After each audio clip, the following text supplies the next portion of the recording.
So the city is essentially about sensual desires. And this is the other thing about monastic life. You get away from the sensual desires, because sensual desires are the opposite of peace of mind. They're the opposite of meditation, the opposite of being able to develop your mind in the right direction.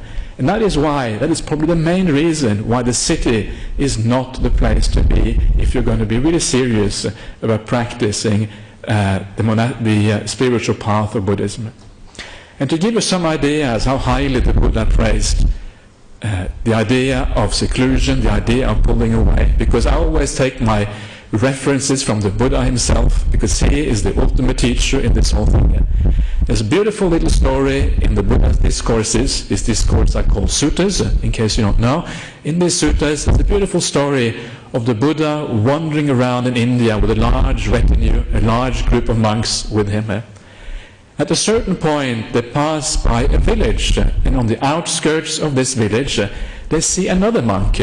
And this monk is sitting on the outskirts of this village in meditation, and he looks very straight and looks very impressive. And they walk past and they see this monk. Later on, they walk through the forest, and as they're walking through the forest, they see another monk. And this monk is obviously tired, or he has sloth and torpor, because he's nodding as he's meditating in the forest. Something is not quite right in his mind.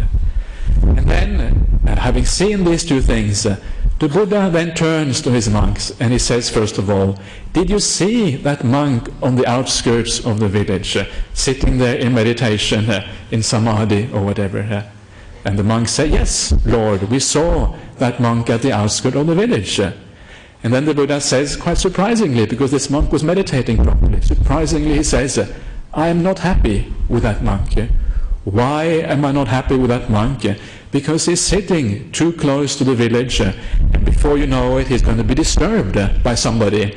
Somebody's going to come up to him and say, excuse me, why are you sitting here, or something like that. That's what often happens. And then the Buddha said, but did you see the other monk who was sitting in the forest? And he was nodding. And again, surprisingly, the Buddha says, I praise that monk. That monk is praiseworthy. Why? Because he's sitting far away from the village, far away from the city.